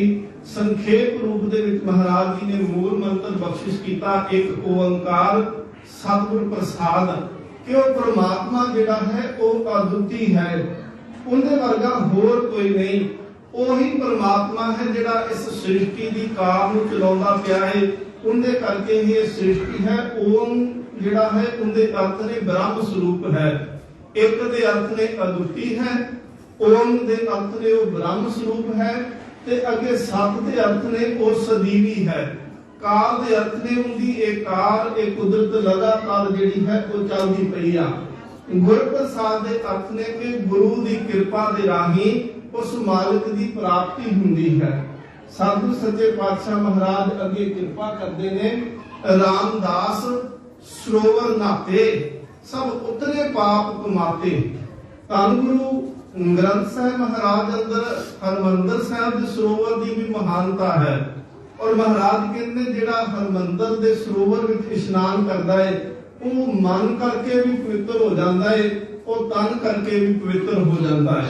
ਗੁਰੂ ਰਾਮਦਾਸ ਮਹਾਰਾਜ ਜੀ ਦੇ ਘਰ ਦੇ ਵਿੱਚ ਐਸੀਆਂ ਬਖਸ਼ਿਸ਼ਾਂ ਕਿ ਕੋਈ ਸ਼ਰਧਾ ਲੈ ਕਰਕੇ ਉੱਥੇ ਜਾਵੇ, ਉਹਦੀ ਸ਼ਰਧਾ ਪੂਰਨ ਹੁੰਦੀ ਹੈ। 2-4 ਦਿਨ ਪਹਿਲਾਂ ਇੱਕ ਘਟਨਾ ਉੱਥੇ ਵਾਪਰੀ ਕਿ ਕੋਈ ਗੁਰਮੁਖ ਪਿਆਰਾ ਜਿਹਨੂੰ ਅੱਖਾਂ ਤੋਂ ਬਿਲਕੁਲ ਨਹੀਂ ਸੀ ਦਿਸਦਾ ਪਿਆ, ਉਹ ਆਇਆ ਸਤਿਗੁਰੂ ਮਹਾਰਾਜ ਜੀ ਦੇ ਚਰਨਾਂ ਦੇ ਵਿੱਚ ਤੇ ਆ ਕਰਕੇ ਮਹਾਰਾਜ ਜੀ ਦੇ ਪਾਵਨ ਸਰੋਵਰ ਵਿੱਚ ਇਸ਼ਨਾਨ ਕੀਤਾ। ਮਹਾਰਾਜ ਜੀ ਦੀ ਬਾਣੀ, ਮਹਾਰਾਜ ਜੀ ਦੀ ਕਿਰਪਾ ਉਹਦੇ ਉੱਤੇ ਵਾਪਰੀ। ਜਦੋਂ ਸਰੋਵਰ ਤੋਂ ਇਸ਼ਨਾਨ ਕਰਕੇ ਬਾਹਰ ਆਇਆ ਤੇ ਉਹਦੀਆਂ ਅੱਖਾਂ ਦੀ ਜੋਤ ਵਾਪਸ ਆ ਚੁੱਕੀ ਸੀ। ਉਹ ਜਿਹੜਾ ਦੇਖ ਨਹੀਂ ਸੀ ਸਕਦਾ ਉਹਨੂੰ ਸਾਰਾ ਕੁਝ ਦਿਖਾਈ ਦੇਣ ਲੱਗ ਪਿਆ। ਸਤਿਗੁਰੂ ਮਹਾਰਾਜ ਪਾਵਨ ਕਿਰਪਾ ਕਰਦੇ ਨੇ ਬਾਣੀ ਦੇ ਅੰਦਰ ਕਿ ਬੈਠਾ ਸੋਢੀ ਪਾਤਸ਼ਾਹ ਰਾਮਦਾਸ ਸਤਿਗੁਰੂ ਕਹਾਵੇ ਕਿ ਧੰਨ ਗੁਰੂ ਰਾਮਦਾਸ ਮਹਾਰਾਜ ਉੱਥੇ ਮੌਜੂਦ ਨੇ ਤੇ ਜਿਹੜਾ ਜਿਸ ਭਾਵਨਾ ਦੇ ਨਾਲ ਉੱਥੇ ਚਲੇ ਜਾਂਦਾ ਹੈ ਉਹਦੀ ਭਾਵਨਾ ਪੂਰਨ ਹੁੰਦੀ ਹੈ। ਧੰਨ ਗੁਰੂ ਰਾਮਦਾਸ ਮਹਾਰਾਜ ਜੀ ਦੇ ਸਮੇਂ ਤੇ ਇੱਕ ਸਿੱਖ ਹੋਏ ਨੇ ਬਾਬਾ ਆਦਮ ਜੀ। ਬਾਬਾ ਆਦਮ ਜੀ ਜਿਹੜੇ ਸਨ ਉਹਨਾਂ ਦੇ ਘਰ ਦੇ ਵਿੱਚ ਔਲਾਦ ਨਹੀਂ ਸੀ ਤੇ ਬਜ਼ੁਰਗੀ ਅਵਸਥਾ ਦੇ ਵਿੱਚ ਚਲੇ ਗਏ, ਦਾੜੀ ਚਿੱਟੀ ਹੋਣੀ ਸ਼ੁਰੂ ਹੋ ਗਈ। ਇਹ ਬਠਿੰਡੇ ਦੇ ਇਲਾਕੇ ਦੇ ਰਹਿਣ ਵਾਲੇ ਸੀ। ਬਾਬਾ ਆਦਮ ਨੂੰ ਕਿਸੇ ਗੁਰਮੁਖ ਪਿਆਰੇ ਨੇ ਦੱਸਿਆ, ਕਹਿਣ ਲੱਗੇ ਕਿ ਗੁਰੂ ਨਾਨਕ ਦਾ ਐਸਾ ਘਰ ਹੈ ਜੇ ਕਰਮਾਂ ਦੇ ਵਿੱਚ ਵੀ ਕੋਈ ਦਾਤ ਨਾ ਹੋਵੇ ਤੇ ਸਤਿਗੁਰੂ ਮਹਾਰਾਜ ਤਾਂ ਵੀ ਲਿਖ ਦਿੰਦੇ ਆ। ਇੱਕ ਗੁਰੂ ਹਰਗੋਬਿੰਦ ਸਾਹਿਬ ਮਹਾਰਾਜ ਜੀ ਦੇ ਸਮੇਂ ਤੇ ਬੀਬੀ ਹੋਈ ਜਿਹਦਾ ਨਾਮ ਸੀ ਸੁਲੱਖਣੀ। ਉਹ ਮਹਾਰਾਜ ਜੀ ਦੇ ਚਰਨਾਂ ਵਿੱਚ ਆਈ ਤੇ ਉਹਨੇ ਆ ਕੇ ਬੇਨਤੀ ਕੀਤੀ, ਸੱਚੇ ਪਾਤਸ਼ਾਹ ਘਰ ਦੇ ਵਿੱਚ ਔਲਾਦ ਨਹੀਂ। ਕਿਸੇ ਨੇ ਕਵਿਤਾ ਵਿੱਚ ਲਿਖਿਆ ਕਿ ਨਾਮ ਮੇਰਾ ਸੁਲੱਖਣੀ, ਪਿੰਡ ਮੇਰਾ ਚੱਬੇ, ਆ ਫਲ ਜਾਂਦੀ ਨੂੰ ਕੋਈ ਨਾ ਫਲ ਲੱਗੇ। ਮਹਾਰਾਜ ਘਰ ਦੇ ਵਿੱਚ ਔਲਾਦ ਨਹੀਂ, ਕਿਰਪਾ ਕਰੋ ਕੋਈ ਧੀ ਕੋਈ ਪੁੱਤਰ ਦੀ ਦਾਤ ਹੋਵੇ। ਸਤਿਗੁਰੂ ਮਹਾਰਾਜ ਨੇ ਕਿਹਾ ਸੀ ਤੇਰੇ ਕਰਮਾਂ ਵਿੱਚ ਨਹੀਂ ਲਿਖਿਆ। ਜਦੋਂ ਵਾਪਸ ਰੋਂਦੀ ਹੋਈ ਵਾਪਸ ਆਈ ਤੇ ਭਾਈ ਗੁਰਦਾਸ ਜੀ ਨੇ ਰੋਕ ਕੇ ਕਿਹਾ ਸੀ ਕਿ ਗੁਰੂ ਨਾਨਕ ਦੇ ਘਰ ਦੇ ਵਿੱਚ ਕੋਈ ਵੀ ਆਏ ਉਹ ਰੋਂਦਾ ਤੇ ਆਉਂਦਾ ਹੈ ਪਰ ਜਾਂਦਾ ਹੋਇਆ ਹੱਸਦਾ ਦੇਖਿਆ, ਤੂੰ ਰੋਂਦੀ ਹੋਈ ਕਿਉਂ ਜਾ ਰਹੀ ਹੈ ਮਾਂ? ਸਤਿਗੁਰੂ ਮਹਾਰਾਜ ਜੀ ਦੇ ਪਿਆਰੇ ਨੂੰ ਭਾਈ ਗੁਰਦਾਸ ਸਾਹਿਬ ਜੀ ਨੂੰ ਉਸ ਮਾਤਾ ਨੇ ਆਖਿਆ, ਸੁਲੱਖਣੀ ਨੇ ਕਹਿਣ ਲੱਗੀ ਮੇਰੇ ਘਰ ਚ ਔਲਾਦ ਕੋਈ ਨਹੀਂ ਸੀ ਤੇ ਮੈਂ ਬੇਨਤੀ ਮਹਾਰਾਜ ਨੂੰ ਕੀਤੀ, ਕਹਿੰਦੇ ਕਰਮਾਂ ਚ ਨਹੀਂ ਲਿਖੀ। ਤੇ ਕਹਿੰਦੇ ਫਿਰ ਮੈਂ ਪਰਤ ਕੇ ਰੋਂਦਿਆਂ ਮੈਂ ਵਾਪਸ ਆ ਗਈ। ਉਹਨਾਂ ਨੇ ਕਰਮ ਦਿੱਤੀ, ਕਾਗਜ਼ ਦਿੱਤਾ, ਸ਼ਾਹੀ ਕਾਈ, ਕਹਿਣ ਲੱਗੇ ਫਿਰ ਸਤਿਗੁਰੂ ਦੇ ਕੋਲ ਜਾਓ ਤੇ ਫਿਰ ਬੇਨਤੀ ਕਰਿਓ। ਜਦੋਂ ਵਾਪਸ ਗਈ ਮਹਾਰਾਜ ਨੇ ਕਿਹਾ ਕਰਮਾਂ ਚ ਨਹੀਂ ਲਿਖੀ। ਹੱਥ ਜੋੜ ਕੇ ਆਖਦੀ ਮਹਾਰਾਜ ਪਹਿਲਾਂ ਵੀ ਕਰਮ ਤੁਸੀਂ ਲਿਖਨੇ ਸੀ, ਜੇ ਉੱਥੇ ਕਰਮਾਂ ਚ ਨਹੀਂ ਲਿਖੀ ਤੇ ਇੱਥੇ ਲਿਖ ਦਿਓ। ਮਹਾਰਾਜ ਨੇ ਫਿਰ 7 ਪੁੱਤਰਾਂ ਦੀ ਦਾਤ ਉਹਨੂੰ ਦਿੱਤੀ। ਬਾਬਾ ਆਦਮ ਜੀ ਉਹਨਾਂ ਨੂੰ ਕਿਸੇ ਨੇ ਕਿਹਾ ਕਿ ਗੁਰੂ ਰਾਮਦਾਸ ਦੇ ਘਰ ਵਿੱਚ ਜਾਓ, ਗੁਰੂ ਰਾਮਦਾਸ ਕਿਰਪਾ ਜ਼ਰੂਰ ਕਰਨਗੇ। ਸਤਿਗੁਰੂ ਮਹਾਰਾਜ ਜੀ ਦੇ ਘਰ ਦੇ ਵਿੱਚ ਆਏ, ਲੰਗਰ ਵਾਸਤੇ ਲੱਕੜਾਂ ਦੀ ਸੇਵਾ ਕਰਦੇ ਪਏ ਨੇ। ਔਰ ਗੁਰੂ ਅਰਜਨ ਦੇਵ ਮਹਾਰਾਜ ਕਹਿੰਦੇ ਗੁਰ ਸੇਵਾ ਕਿਨ ਨਾ ਲੱਭੇ ਤੇ ਗੁਰੂ ਦੀ ਸੇਵਾ ਕਰਨੀ ਸ਼ੁਰੂ ਕਰ ਦੋ। ਕੁਝ ਵੀ ਚਾਹੀਦਾ ਹੈ ਸੇਵਾ ਦੇ ਵਿੱਚੋਂ ਸਾਰਾ ਕੁਝ ਪ੍ਰਾਪਤ ਹੋ ਜਾਂਦਾ ਹੈ। ਤੇ ਜਿਹੜਾ ਸੇਵਾ ਨਹੀਂ ਨਾ ਕਰਦਾ ਮਹਾਰਾਜ ਕਹਿੰਦੇ ਬਿਨ ਸੇਵਾ ਤ੍ਰਿਗ ਹੱਥ ਪੈਰ ਹੋਰ ਨਿਫਲ ਕਰਨੀ, ਜੋ ਮਰਜ਼ੀ ਕਰੀ ਜਾਓ ਜੇ ਸੇਵਾ ਹੱਥੀ ਨਹੀਂ ਕੀਤੀ ਤੇ ਮਹਾਰਾਜ ਕਹਿੰਦੇ ਇਹਨਾਂ ਹੱਥਾਂ ਪੈਰਾਂ ਤੇ ਤ੍ਰਿਕਾਰ ਹੈ, ਇਹ ਕਿਸੇ ਕੰਮ ਦੇ ਨਹੀਂ ਜੇ ਇਹਨਾਂ ਨਾਲ ਕਦੀ ਸੇਵਾ ਨਹੀਂ ਕੀਤੀ। ਤੇ ਜੇਕਰ ਕੋਈ ਸੇਵਾ ਕਰੇ ਤੇ ਮਹਾਰਾਜ ਕਹਿੰਦੇ ਨੇ ਪਾਸ਼ਨ ਕਰੋਤ ਅਗਰ ਨੀਵੇਂ ਨਿਰਾਸੰਗ ਆਸ ਪੂਰਨੇ, ਉਹ ਆਗੂ ਬਣ ਜਾਂਦਾ ਸੇਵਾ ਕਰਨ ਵਾਲਾ, ਉਹਦੀਆਂ ਆਸਾਂ ਪੂਰੀਆਂ ਹੋ ਜਾਂਦੀਆਂ ਨੇ। ਨਿਰਧਨ ਭਯੰਗ ਤਨਵੰਤੇ, ਰੋਗੀਆਂ ਦਾ ਰੋਗ ਖੰਡਨੇ, ਜਿੰਦਾ ਰੋਗ ਨਹੀਂ ਜਾਂਦਾ ਉਹ ਸੇਵਾ ਕਰੇ ਉਹ ਅਰੋਗ ਹੋ ਜਾਂਦਾ ਏ। ਤੇ ਜਿੰਦੇ ਕੋਲ ਰੁਪਈਆ ਪੱਲੇ ਨਹੀਂ ਪੈਂਦਾ ਉਹਨੂੰ ਮਹਾਰਾਜ ਧਨਵਾਨ ਕਰ ਦਿੰਦੇ ਨੇ। ਗੁਰ ਸੇਵਾ ਕਿੰਨ ਨਾ ਲੱਭੇ ਤੇ ਬਾਬਾ ਆਦਮ ਆਏ, ਉਹਨਾਂ ਨੇ ਸਤਿਗੁਰੂ ਮਹਾਰਾਜ ਜੀ ਦੇ ਘਰ 'ਚ ਲੰਗਰ ਵਾਸਤੇ ਲੱਕੜਾਂ ਦੀ ਸੇਵਾ ਕੀਤੀ। ਇੱਕ ਲੱਕੜ ਦਾ ਭਾਰ ਪੰਡ ਲੰਗਰ ਦੇ ਵਿੱਚ ਪਾ ਦੇਣਾ, ਇੱਕ ਪੰਡ ਜਿਹੜੀ ਸੀ ਆਪਣੇ ਘਰੇ ਲਿਜਾ ਕੇ ਰੱਖ ਲੈਣੀ ਕਿ ਜੇ ਲੋੜ ਪਏ ਕਿਸੇ ਦਿਨ ਤੱਕ ਘਰੋਂ ਵਰਤ ਲਈਆਂ ਜਾਣ। 6 ਮਹੀਨੇ ਇਹ ਲੱਕੜਾਂ ਦੀ ਸੇਵਾ ਕਰਦਿਆਂ ਹੋ ਗਏ ਤੇ ਜਿੱਦਣ ਸਤਿਗੁਰੂ ਗੁਰੂ ਰਾਮਦਾਸ ਮਹਾਰਾਜ ਜੀ ਦੀ ਕਿਰਪਾ ਵਰਤਨੀ ਆ ਉਦੋਂ ਮਹਾਰਾਜ ਸੱਚੇ ਪਾਤਸ਼ਾਹ ਗੋਇੰਦਵਾਲ ਤੋਂ ਵਾਪਸ ਆਉਂਦੇ ਪਏ ਨੇ। ਬਹੁਤ ਸਾਰੀ ਸੰਗਤ ਨਾਲ ਬਾਰਿਸ਼ ਹੋ ਪਈ ਆ, ਸਾਰਿਆਂ ਦੇ ਕੱਪੜੇ ਭਿੱਜੇ ਹੋਏ ਨੇ। ਜਦੋਂ ਮਹਾਰਾਜ ਅੰਮ੍ਰਿਤਸਰ ਪਹੁੰਚੇ ਤੇ ਧੰਨ ਗੁਰੂ ਰਾਮਦਾਸ ਮਹਾਰਾਜ ਜੀ ਨੇ ਆਖਿਆ, ਕਹਿਣ ਲੱਗੇ ਸਿੱਖਾਂ ਦੇ ਵਾਸਤੇ ਨਾ ਕੋਈ ਅੱਗ ਦਾ ਪ੍ਰਬੰਧ ਕਰੋ, ਕੋਈ ਹੀਲਾ ਵਸੀਲਾ ਕਰੋ ਕਿ ਇਹਨਾਂ ਨੂੰ ਰਾਤ ਠੰਡ ਨਾ ਲੱਗੇ ਤੇ ਕੱਪੜੇ ਵੀ ਸੁੱਕ ਜਾਣ। ਉੱਥੇ ਫਿਰ ਬਾਬਾ ਆਦਮ ਜਿਹੜੇ ਸਨ ਉਹਨਾਂ ਨੇ ਆਵਾਜ਼ ਜਦੋਂ ਸੁਣੀ ਉਹ ਘਰੇ ਗਏ। ਸਾਰੀ ਰਾਤ ਉਹਨਾਂ ਨੇ ਲੱਕੜਾਂ 6 ਮਹੀਨੇ ਦੀਆਂ ਇਕੱਠੀਆਂ ਕੀਤੀਆਂ ਪੰਡਾਂ ਜਿਹੜੀਆਂ ਸੀ ਉਹ ਲਿਆ ਕਰਕੇ ਜਿੱਥੇ ਜਿੱਥੇ ਸਿੱਖਾਂ ਨੇ ਤੰਬੂ ਲਾਏ ਉੱਥੇ ਉੱਥੇ ਲਿਜਾ ਕੇ ਸਿੱਖਾਂ ਨੂੰ ਦੇ ਦਿੱਤੀਆਂ। ਅੱਗ ਬਲਦੀ ਦੇਖੀ ਧੰਨ ਗੁਰੂ ਰਾਮਦਾਸ ਮਹਾਰਾਜ ਖੁਸ਼ ਹੋਏ, ਕਹਿ ਲੱਗੇ ਇੰਨੀਆਂ ਲੱਕੜਾਂ ਦਾ ਪ੍ਰਬੰਧ ਕਿਹਨੇ ਕਰ ਦਿੱਤਾ? ਮਹਾਰਾਜ ਕਹਿੰਦੇ ਸਵੇਰੇ ਉਹਨਾਂ ਸਿੱਖਾਂ ਨੂੰ ਬੁਲਾਇਓ, ਉਹਨਾਂ ਨੂੰ ਮੈਂ ਖੁਸ਼ ਹਾਂ, ਉਹਨਾਂ ਨੂੰ ਦਾਤ ਦੇਣੀ ਆ। ਇੱਕ ਸਿੱਖਾਂ ਦਾ ਮਹਾਰਾਜ ਇਹ ਬਹੁਤਿਆਂ ਸਿੱਖਾਂ ਨੇ ਨਹੀਂ ਪ੍ਰਬੰਧ ਕੀਤਾ, ਇਕੱਲੇ ਇੱਕੋ ਸਿੱਖ ਨੇ ਕੀਤਾ। ਕਿੰਨੇ? ਸਤਿਗੁਰੂ ਮਹਾਰਾਜ ਜੀ ਬਾਬੇ ਆਦਮ ਜੀ ਨੇ। ਉੱਥੇ ਫਿਰ ਸਤਿਗੁਰੂ ਮਹਾਰਾਜ ਦੇ ਅਗਲੇ ਦਿਨ ਜਦੋਂ ਸੱਦਿਆ ਦਰਬਾਰ ਦੇ ਵਿੱਚ, ਬਾਬੇ ਆਦਮ ਨੂੰ ਕਿਹਾ, ਬਾਬਾ ਆਦਮ ਦੱਸ ਚਾਹੀਦਾ ਕੀ ਏ? ਤੇਰੀ ਸਫਲ ਸੇਵਾ ਸਫਲ ਹੋਈ ਏ, ਅਸੀਂ ਨਿਹਾਲ ਹਾਂ ਤੇਰੇ ਤੇ, ਜੋ ਤੂੰ ਮੰਗੇਗਾ ਉਹ ਤੈਨੂੰ ਪ੍ਰਾਪਤ ਜ਼ਰੂਰ ਹੋਵੇਗਾ। ਬਾਬਾ ਆਦਮ ਕਹਿੰਦੇ ਨੇ ਸੱਚੇ ਪਾਤਸ਼ਾਹ ਮੰਗਣਾ ਤੇ ਚਾਹੁੰਦੇ ਸੀ ਕਿ ਘਰ 'ਚ ਔਲਾਦ ਹੋਵੇ, ਪਰ ਹੱਥ ਜੋੜ ਕੇ ਆਖਦੇ ਨੇ ਮਹਾਰਾਜ ਸੱਚੇ ਪਾਤਸ਼ਾਹ ਕੁਝ ਨਹੀਂ ਚਾਹੀਦਾ, ਤੇਰੀ ਖੁਸ਼ੀ ਚਾਹੀਦੀ ਆ। ਘਰ ਵਾਲੀ ਨੂੰ ਕਿਸੇ ਨੇ ਦੱਸ ਦਿੱਤਾ ਕਿ ਧੰਨ ਗੁਰੂ ਰਾਮਦਾਸ ਮਹਾਰਾਜ ਅੱਜ ਬੜੇ ਖੁਸ਼ ਸੀ, ਉਹ ਚਾਹੁੰਦੇ ਸੀ ਕਿ ਕੁਝ ਦਾਤ ਦਵਾਂ ਤੇ ਤੇਰੇ ਘਰ ਵਾਲੇ ਨੇ ਆਖਿਆ ਕਿ ਕੁਝ ਨਹੀਂ ਚਾਹੀਦਾ ਮਹਾਰਾਜ, ਤੁਹਾਡੀ ਖੁਸ਼ੀ ਚਾਹੀਦੀ ਏ। ਮਹਾਰਾਜ ਨੇ ਕਿਹਾ ਕੱਲ ਨੂੰ ਆਵੀਂ, ਘਰ ਵਾਲੀ ਨੂੰ ਨਾਲ ਲੈ ਕੇ ਆਵੀਂ ਤੇ ਫਿਰ ਦੱਸਣਾ ਕਿ ਕੀ ਚਾਹੀਦਾ ਹੈ। ਅਗਲੇ ਦਿਨ ਘਰ ਵਾਲੀ ਨੇ ਕਿਹਾ ਕਿ ਮੈਂ ਜਾਣਾ ਨਾਲ ਤੁਹਾਡੇ। ਤੇ ਬਾਬਾ ਆਦਮ ਕਹਿੰਦੇ ਨੇ ਮੈਂ ਕਿਵੇਂ ਸਤਿਗੁਰੂ ਮਹਾਰਾਜ ਜੀ ਦੇ ਸਾਹਮਣੇ ਹੋ ਕੇ ਕਹਾਂ ਮਹਾਰਾਜ ਪੁੱਤਰ ਚਾਹੀਦਾ ਏ, ਔਲਾਦ ਚਾਹੀਦੀ, ਦਾੜੀ ਚਿੱਟੀ ਹੋ ਚੁੱਕੀ ਆ, ਲੋਕ ਕੀ ਕਹਿਣਗੇ ਕਿ ਅਜੇ ਤੱਕ ਬਸ ਇਹੀ ਕੁਝ ਸੋਚਦੇ ਨੇ, ਤੁਹਾਨੂੰ ਕਿਦੋਂ ਕਮਾਉਣਗੇ? ਘਰ ਵਾਲੀ ਕਹਿੰਦੀ ਲੋਕਾਂ ਦੇ ਤਾਨੇ ਮੈਂ ਸੁਣਦੀ ਆ ਕਿ ਘਰ 'ਚ ਔਲਾਦ ਕੋਈ ਨਹੀਂ ਆ।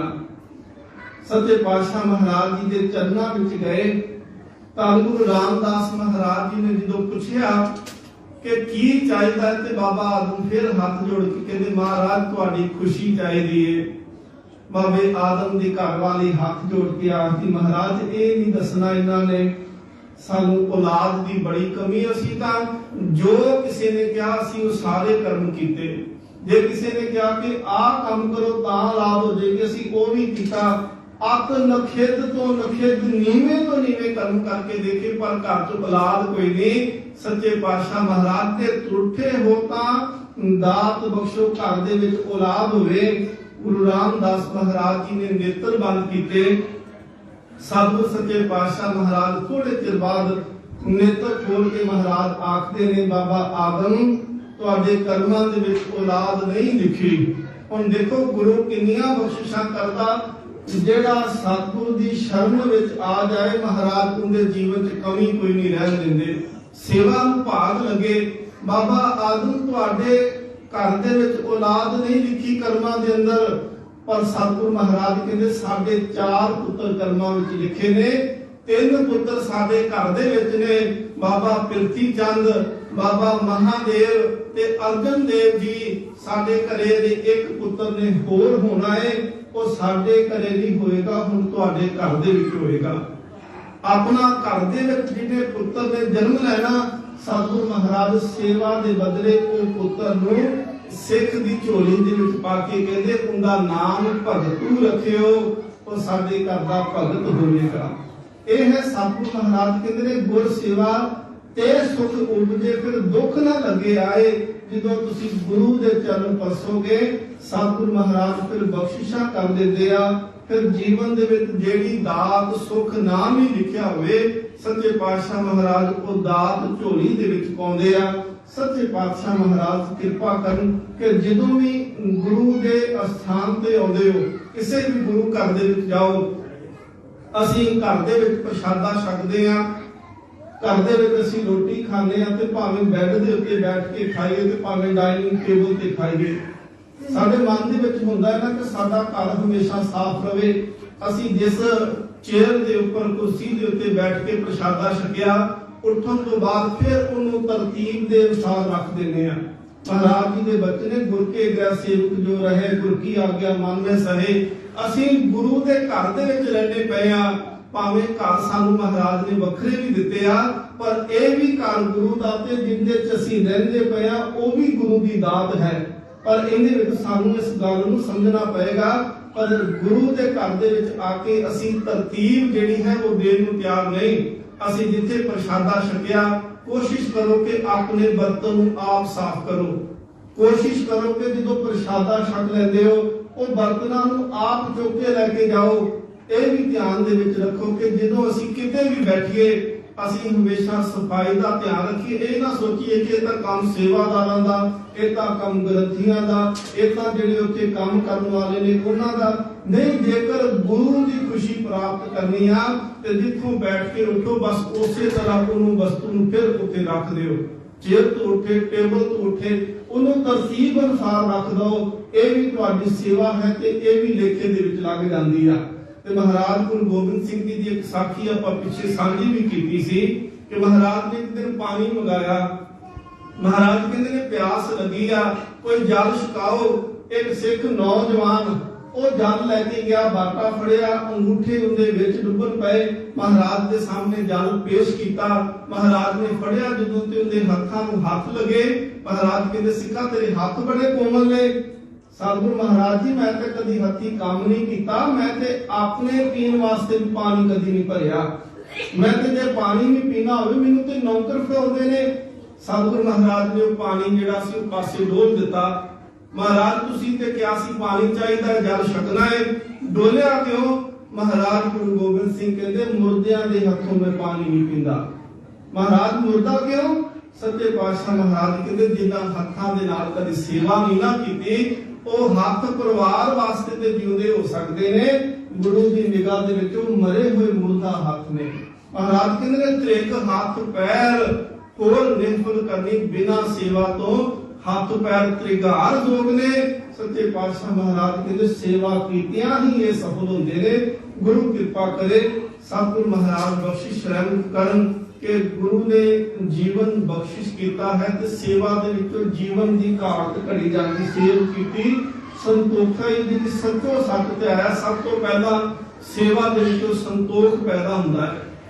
ਮਹਾਰਾਜ ਕਹਿੰਦੇ ਜਿਹਦੀ ਸੱਚੋ ਸੱਚ ਤੇ ਆਇਆ, ਉਹਨੇ ਮੰਦੇ ਪੈਰ ਨਾ ਰੱਖਿਓ, ਕਰ ਸੁਕਿਰਤ ਧਰਮ ਕਮਾਇਆ। ਮਹਾਰਾਜ ਕਹਿੰਦੇ ਨੇ ਫਿਰ ਉਹ ਮੰਦੀ ਥਾਂ ਵਾਲੇ ਪਾਸੇ ਨਹੀਂ ਜਾਏਗਾ, ਉਹ ਧਰਮ ਕਮਾਉਂਦਾ ਹੈ। ਉਹਨੇ ਮੰਦੇ ਪੈਰ ਨਾ ਰੱਖਿਓ, ਕਰ ਸੁਕਿਰਤ ਧਰਮ ਕਮਾਇਆ। ਉਹਨੇ ਦੁਨੀਆ ਤੋੜੇ ਬੰਦਨਾ, ਅੰਨ ਪਾਣੀ ਥੋੜਾ ਖਾਇਆ। ਉਹ ਸੇਵਾ ਕਰਨ ਵਾਲਾ ਜਨਮ ਤੇ ਮਰਨ ਦੇ ਗੇੜ ਦੇ ਵਿੱਚੋਂ ਨਿਕਲ ਜਾਂਦਾ। ਉਹਦਾ ਜੀਵਨ ਗੁਰਮੁਖਾਂ ਵਾਲਾ ਬਣ ਜਾਂਦਾ। ਥੋੜਾ ਖਾਣਾ, ਥੋੜਾ ਸੌਣਾ। ਸੱਚੇ ਪਾਤਸ਼ਾਹ ਮਹਾਰਾਜ ਕਹਿੰਦੇ ਨੇ ਵਡਿਆਈ ਵੱਡਾ ਪਾਇਆ ਇਹ ਪਰਮਾਤਮਾ ਦੀ ਬਖਸ਼ਿਸ਼ ਹੈ। ਜਦੋਂ ਉਹਦੀ ਪ੍ਰਾਪਤੀ ਹੋ ਜਾਂਦੀ ਹੈ, ਸਤਿਗੁਰੂ ਸੱਚੇ ਪਾਤਸ਼ਾਹ ਮਹਾਰਾਜ ਬਖਸ਼ਿਸ਼ ਰਹਿਮਤ ਕਰਨ। ਆਪ ਸੰਗਤ ਨੇ ਧੰਨ ਗੁਰੂ ਗ੍ਰੰਥ ਸਾਹਿਬ ਮਹਾਰਾਜ ਜੀ ਦੇ ਚਰਨ ਪਰਸੇ ਨੇ। ਗੁਰੂ ਦੀ ਬਖਸ਼ਿਸ਼ ਪ੍ਰਾਪਤ ਹੋਵੇ। ਸਤਿਗੁਰੂ ਦੀ ਹਜ਼ੂਰੀ ਵਿੱਚ ਆਇਆ ਤੇ ਗੁਰੂ ਕਿਰਪਾ ਕਰੇ ਕਿ ਸਾਡੀਆਂ ਹਾਜ਼ਰੀਆਂ, ਸਾਡੀਆਂ ਤਿਲ ਫੁਲਕੇ ਢਾਵਾਂ ਗੁਰੂ ਕੇ ਚਰਨਾਂ ਵਿੱਚ ਪ੍ਰਵਾਨ ਹੋ ਜਾਣ। ਗੁਰੂ ਦੀ ਬਖਸ਼ਿਸ਼ ਪ੍ਰਾਪਤੀ ਹੋ ਜਾਏ। ਅਰਦਾਸ ਸਤਿਗੁਰੂ ਮਹਾਰਾਜ ਜੀ ਦੇ ਚਰਨਾਂ ਵਿੱਚ ਕਰਕੇ ਜਾਇਓ। ਇੱਥੇ ਸੁੱਖ ਮੰਗਦੇ ਆ ਨਾ ਕਿ ਦੁਨੀਆ ਦੇ ਸੁੱਖ ਮਿਲ ਜਾਣ, ਆ ਵੀ ਪ੍ਰਾਪਤ ਹੋ ਜਾਏ, ਆ ਵੀ ਮਿਲ ਜਾਏ।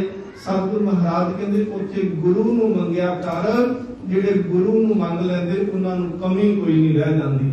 ਅਰਦਾਸ ਕੀ ਕਰਨੀ ਆ ਕਿ ਸੱਚੇ ਪਾਤਸ਼ਾਹ ਮਹਾਰਾਜ ਕਿਰਪਾ ਕਰੋ, ਵਿਸਰ ਨਾਹੀ ਦਾਤਾਰ ਆਪਣਾ ਨਾਮ ਦੇਹੋ।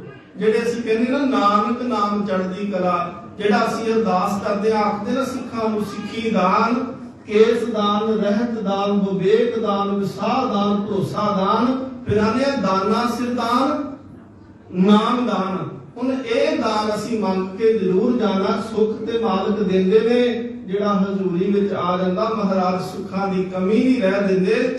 ਜੋ ਸੁੱਖ ਕੋ ਚਾਹੇ ਸਦਾ ਸ਼ਰਨ ਰਾਮ ਕੀ ਲੇ। ਗੁਰੂ ਕਿਰਪਾ ਕਰੇ, ਅਰਦਾਸ ਕਰੋ ਵਿਸਰ ਨਾਹੀ ਦਾਤਾਰ ਆਪਣਾ ਨਾਮ ਦੇਹੋ। ਗੁਣ ਗਾਵਾਂ ਦਿਨ ਰਾਤ ਨਾਨਕ ਚਾਓ ਇਹੋ। ਗੁਰੂ ਦੀ ਕਿਰਪਾ ਹੋਵੇ। ਸਾਡੇ ਹਿਰਦੇ ਵਿੱਚ ਗੁਰੂ ਵਸ ਜਾਏ। ਗੁਰਦੁਆਰੇ ਹੋਈਏ, ਕੰਮ ਤੇ ਹੋਈਏ, ਦੁਕਾਨ ਤੇ ਹੋਈਏ, ਨੌਕਰੀ ਤੇ ਹੋਈਏ, ਹਰ ਥਾਂ ਤੇ ਹਿਰਦੇ ਵਿੱਚ ਗੁਰੂ ਦੀ ਯਾਦ ਹੋਵੇ ਤੇ ਮਨ ਹਮੇਸ਼ਾ ਇਹ ਕਰੇ ਕਿ ਕਿਦੋਂ ਟਾਈਮ ਮਿਲੇ, ਕਿਦੋਂ ਸਮਾਂ ਮਿਲੇ ਕਿ ਗੁਰੂ ਦੀ ਹਜ਼ੂਰੀ ਵਿੱਚ ਪਹੁੰਚ ਸਕੀਏ। ਗੁਰੂ ਕਿਰਪਾ ਕਰੇ ਜੀ। ਸਭਨਾਂ ਦਾ ਧੰਨਵਾਦ। ਸ਼ਾਮ ਨੂੰ 6 ਵਜੇ ਤੋਂ ਲੈ ਕੇ 7 ਵਜੇ ਤੱਕ ਇਸੇ ਹੀ ਸਥਾਨ ਤੇ ਧੰਨ ਗੁਰੂ ਨਾਨਕ ਦੇਵ ਮਹਾਰਾਜ ਜੀ ਦੀ ਬਾਣੀ ਜਪਜੀ ਸਾਹਿਬ ਜੀ ਦੀ ਲੜੀਵਾਰ ਕਥਾ ਜਿਹੜੀ ਹੈ ਉਹ ਪ੍ਰਾਰੰਭ ਹੈ। ਆਪ ਸੰਗਤ ਸ਼ਾਮ ਦੇ ਸਮੇਂ ਵੀ ਪਹੁੰਚਿਆ ਕਰੋ। ਐਤਵਾਰ ਤੋਂ ਲੈ ਕੇ ਤੇ ਵੀਰਵਾਰ ਤੱਕ ਸ਼ਾਮ ਨੂੰ 6 ਤੋਂ 7 ਵਜੇ ਤੱਕ। ਫਿਰ ਅਖੰਡ ਪਾਠ ਸਾਹਿਬ ਅਗਲੀ ਵੀਕ ਤੇ ਫਿਰ ਆਰੰਭ ਹੋਣੇ ਹੁੰਦੇ ਨੇ। ਸ਼ੁੱਕਰ ਸ਼ਨੀਵਾਰ ਫਿਰ ਕਥਾ ਜਿਹੜੀ ਹੈ ਉਹ ਨਹੀਂ ਹੁੰਦੀ। ਫਿਰ ਜਿਹੜਾ ਹੈ ਫਿਰ ਐਤਵਾਰ ਦਾ ਦੁਪਹਿਰ ਦਾ ਦੀਵਾਨ ਤੇ ਸ਼ਾਮ ਦਾ ਦੀਵਾਨ ਆਪ ਸੰਗਤ ਦੇ ਅਗਲੇ 2 ਵੀਕ ਜਿਹੜੇ ਨੇ ਉਹ ਚਰਨ ਪਰਸਦੇ ਨੇ। ਆਪ ਸੰਗਤ ਆਸੀਸ ਬਖਸ਼ਿਓ। ਸਤਿਗੁਰੂ ਮਹਾਰਾਜ ਜੀ ਦੇ ਚਰਨ ਪਰਸ ਕਰਕੇ ਜੀਵਨ ਸਫਲਾ ਕਰੀਏ ਜੀ। ਸਭਨਾਂ ਦਾ ਧੰਨਵਾਦ। ਧੰਨ ਗੁਰੂ ਗ੍ਰੰਥ ਸਾਹਿਬ ਮਹਾਰਾਜ ਜੀ ਦਾ ਕੋਟਾਨ ਕੋਟ ਸ਼ੁਕਰ। ਪ੍ਰਧਾਨ ਜੀ ਸਰਦਾਰ ਬਲਰਾਜ ਸਿੰਘ ਜੀ ਅਟਵਾਲ, ਸਰਦਾਰ ਗੁਰਮੀਤ ਸਿੰਘ ਜੀ ਸਿੰਧੂ ਸਾਹਿਬ, ਸਰਦਾਰ ਪੂਰਨ ਸਿੰਘ ਜੀ ਚੱਠਾ ਜੋ ਇਸ ਸਥਾਨ ਦੇ ਉੱਪਰ ਰਲ ਮਿਲ ਕੇ ਆਪ ਸੰਗਤ ਦੇ ਸਹਿਯੋਗ ਦੇ ਨਾਲ ਸੇਵਾ ਚਲਾਉਂਦੇ ਪਏ ਨੇ। ਸਭਨਾਂ ਪ੍ਰਬੰਧਕ ਸੱਜਣਾਂ ਦਾ ਧੰਨਵਾਦ ਜੀ। ਬੋਲਦਿਆਂ ਹੋਇਆਂ ਬੇਅੰਤ ਫੁੱਲਾਂ ਦੀ ਖਿਮਾ ਆਸੀਸ ਬਖਸ਼ੋ।